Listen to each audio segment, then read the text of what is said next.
মঞ্চত উপবিষ্ট মোৰ অতিকৈ শ্ৰদ্ধাৰ বিশিষ্ট ব্যক্তিসকলৰ লগতে সন্মুখৰ আসন অলংকৃত কৰা সমূহ গুণী জ্ঞানীজনক মোৰ সাদৰ শ্ৰদ্ধা জনাইছোঁ। আৰু ভাল লাগিছে এই গৰমতো আপোনালোকে আহি এনেকৈ প্ৰায় শেষলৈকে বহি আছে। আৰু মই সদায় কোনোবা এখন সভালৈ গ'লে ৰাশিফলটো চাই আহোঁ। আজি মোৰ ৰাশিফলত লিখা আছে যে ৰবি গ্ৰহ শুভ স্থানত থকাৰ বাবে অযোগ্য হ'লেও আজি সন্মান লাভৰ যোগ আছে। মই মানে উপন্যাসৰ একোৱেই নাজানো। মই এনেই কিছুমান গল্প ঠিক নহয়, প্ৰবন্ধ হাঁহিউঠা কথা এনেকুৱা লিখোঁ।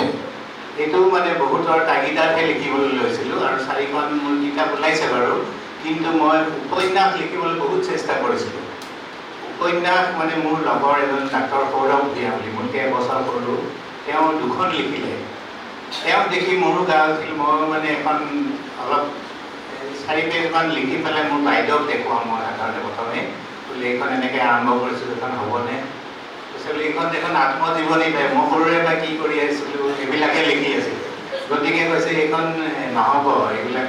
তেতিয়া মই সৌৰভ ভূঞাকে সুধিলোঁ, সৌৰভ শিকাই দিয়াচোন কেনেকৈ উপন্যাস লিখে। তেওঁ বোলে আপুনি মামনি ৰয়ছম বাইদেৱে কোৱা কথাটো শুনা নাই নেকি? মই কৈছোঁ কি কৈছিল? বোলে তেওঁ মানে কোনোবাই সুধিছিল গল্প আৰু উপন্যাসৰ মাজত কি পাৰ্থক্য। তেওঁ কৈছিল আমি যদি মানে এনেকৈ আকাশখন ওপৰলৈ প্ৰত্যক্ষভাৱে এনেকৈ চাওঁ, যিটো দেখা পাওঁ সেইটো গল্প।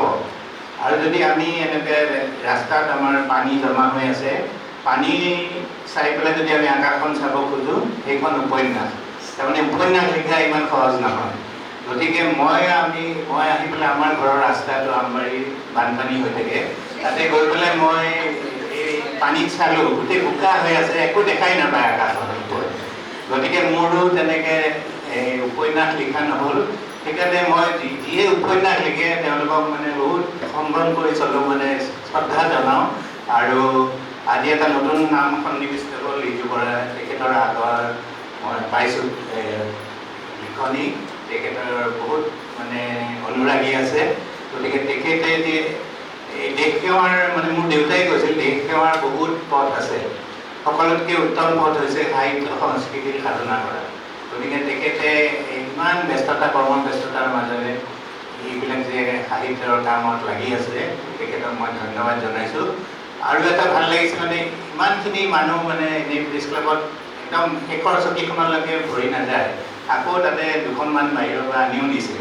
গতিকে মোৰ এটা কথা মনত পৰি গৈছে, মই মানে গায়ক হ'বলৈ খুব চেষ্টা কৰোঁ, ভাল গায়ক হ'বলৈ। সেইকাৰণে মানে মই ভাবিলোঁ ডাঙৰ গায়িকাবিলাকে কৰা দেখোঁ, তেওঁলোকে 8টা গানৰ CD এখন কৰি লৈ উন্মোচন কৰে, এনেকৈ উন্মোচন কৰে। ময়ো তেনেকৈ উন্মোচন কৰি পেলাই মোৰ আকৌ বন্ধু বান্ধৱ বহুত কাৰণে মই ভাবিলোঁ প্ৰেছ ক্লাবত সৰু হ'ব নেকি, মানুহ বেছি নহ'ব, মানে নাতিব। সেইকাৰণে মই ডিষ্ট্ৰিক্ট লাইব্ৰেৰীটো বুক কৰিলোঁ। ডিষ্ট্ৰিক্ট লাইব্ৰেৰীত 300 মানুহ ধৰে। বুক কৰাৰ পিছত মানে মোৰে ভাগ্য বেয়া নেকি, সেইদিনাখন দেখোন মোৰ বন্ধু বান্ধৱবিলাক নাহিল, একদম 50জনো মানুহ নহ'ল। মানে ডিষ্ট্ৰিক্ট লাইব্ৰেৰীত ইমান বেয়া দেখিছে, 300 চিট, পিছৰ পিনে খালী, গোটেই সন্মুখৰ এনেকুৱা আধামান অলপ কেইখনমান চিটত মানুহ হৈছে। তেতিয়া আৰু উপায় নাপায় উন্মোচন হৈ গ'ল। তাৰপিছত আৰু মোক এটা গান গাব দিলে, সেই তাৰে গান এটা গালোঁ। গাই থাকোঁতে খুব দুখ মনেৰে গাই আছিলোঁ, এনেতে দেখিলোঁ হুৰমুৰকৈ দেখোন বহুত মানুহ সোমাইছে, 100জনমান মানুহ। তেতিয়া ভাবিলোঁ বাপৰে, মোৰ গানটো ভিতৰত ভাল হোৱা বুলি ভাবি চাগে কোনোবাই ফোনতে কৈ দিলে বাহিৰত, ভাল গান হৈ আছে আহ বুলি। একদম 100জনমান হুৰমুৰকৈ আহি বহি গৈছে। তাৰপিছত মই আকৌ ডাঙৰ গায়কবিলাকে লিখি থকা দেখোঁ, মানে মন্তব্য বহি এই কমেণ্ট বুক এখন থৈ দিয়ে বাহিৰত। যোৱাৰ সময়ত তেওঁলোকে লিখি থৈ যায়, এইটো গান ভাল লাগিল, এইটো বেয়া লাগিল। গতিকে ময়ো তেনেকৈ এখন থৈ দিছিলোঁ। তাৰপিছত মই 3টামান গান গোৱাৰ পিছতে মানুহখিনি কিনো লিখিছে চাবলৈ দৌৰাদৌৰিকৈ গ'লোঁ। গৈ পেলাই চাওঁ যে বেছিভাগেই লিখিছে আমি আচলতে গান শুনিবলৈ অহা নাছিলোঁ, হঠাৎ অহা বৰষুণ জাকৰ কাৰণে আমি ইয়াত সোমাইছোঁ। তাৰমানে গান শুনিবলৈ সোমোৱা নাই, হঠাৎ মানে বৰষুণ আহি গ'ল, তেওঁলোকে ডিষ্ট্ৰিক্ট লাইব্ৰেৰীত সেইকাৰণে সোমালে। গতিকে এনেকুৱা ধৰণৰ আমি আৰু মোক মানে এই উপন্যাসৰ এনেকুৱা উন্মোচন আগতেও কৰিছোঁ মই, কিন্তু খুব ভয় লাগি থাকে। আৰু মোৰ দেউতা বাইদেউহঁতে কৈছিলে য'ত মানে গুণীজনে আগতে বক্তৃতা দি যায় তাতে মানে সেই বিষয়ত ক'ব নাযাবি এতিয়া কিমান পানীৰ মাছ গম পাই যাব গতিকে উপন্যাসৰ বিষয়ে যদি মই এতিয়া ক'ব যাওঁ এইখন কিতাপ পঢ়ি মোক মানে ৰিজু বৰা ডাঙৰীয়াই মই অলপ গাটো বেয়া আছিল যোৱা এমাহমানত সেইকাৰণে তেখেতে ক'লে মই আপোনাক কিতাপৰ পাণ্ডুলিপি নিদিওঁ আপোনাক এটা অডিঅ' ক্লিপ এই প্ৰথম অধ্যায়টো মানে তেখেতে মানে মোক দি পঠাইছিলে সেইটো পঢ়ি পঢ়ি গৈ আছে মই শুনি শুনি এনেকুৱা আহিছোঁ কিন্তু এই শুনি যাওঁতে মানে এইটো কিমান যে ভাল লাগিছিল মই মানে ভাষাৰে বুজাব নোৱাৰোঁ মানে প্ৰথম অধ্যায়টোৱে ইমান সুন্দৰ যেতিয়া মানুহে প্ৰথম অধ্যায়টো পঢ়িব ল'লেই এইখন শেষলৈকে পঢ়িব যে আৰু ইমান ধুনীয়াকৈ আমাৰ মণিকুন্তলা ভট্টাচাৰ্য ডাঙৰীয়ানীয়ে কৈ গ'ল আৰু মোৰ মানে এটা হিংসা লাগে কি এই গ্ৰন্থমেলাবিলাকত মোৰ পৰিবাৰে তেখেতৰ কিতাপবিলাক কিনে লৈ গৈ আৰু ময়ো কিতাপ লিখোঁ কিন্তু মোৰখন মানে কয় যে এই তোমাৰ আছে আৰু মই এখন লোৱাইহে মানুহে তেতিয়াহে ধৰিব এনেকুৱা হাতত দেখিলে এনেকৈ কৈ বোলে এখন জোৰ জবৰদস্তি কৰি এখন মোৰ কিতাপো কিনিব দিওঁ কিন্তু তেখেতে মণিকুন্তলা ভট্টাচাৰ্য আৰু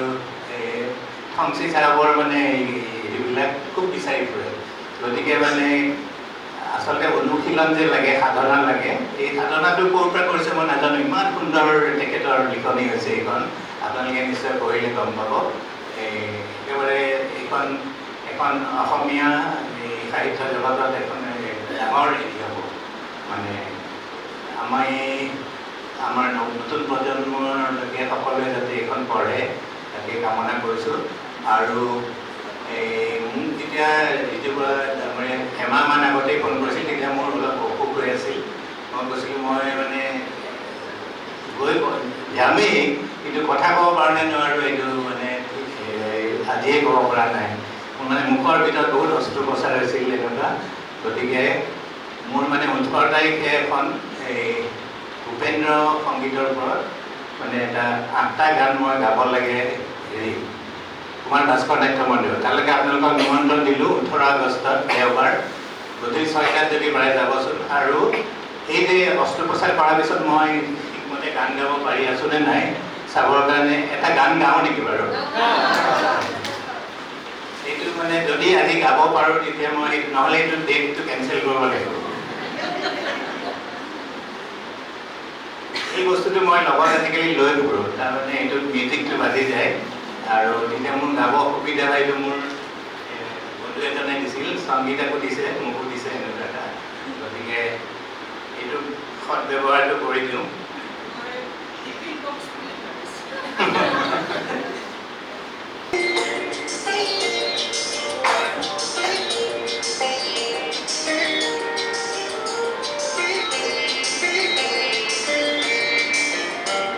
তোমার বুখা কুমার কুমার দেওয়ালি কুমার হানি হানিলে হৃদয় করিলে শুনায় এটি কিবা মিঠা বাণী শারদীয়া স্নেহিৰে কঁকালি ইমান লাগি তোমাৰ বুখা কুমাৰ কুমাৰী শেৱালি কোমল হাঁহি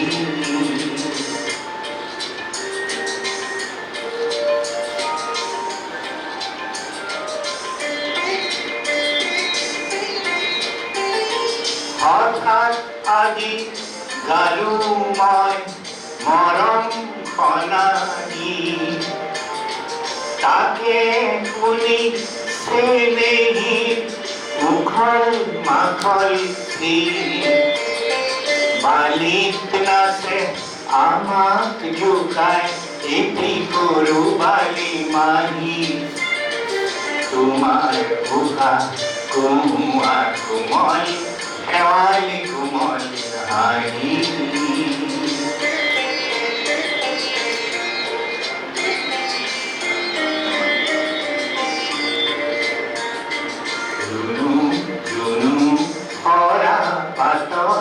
নিয়ৰ পৰি পৰে গালে মুখে নিয়ৰ কান্দি ধেমালিখন কৰে শেৱালিৰে বিচনাতে আমি দুয়ো ফুলো শুই শুই মেঘৰ সৰা নিলো এহাল হাঁহে আদৰিলে হঠাৎ নামি আহি তোমাৰ উশা কোমোৱা কোমল শেৱালি কোমল হাঁহি হাঁহিয়ে হৃদয় ভৰিলে শুনাই এটি কিবা মিঠা বাণী শাৰদীয়া চেনেহীৰে কঁকালে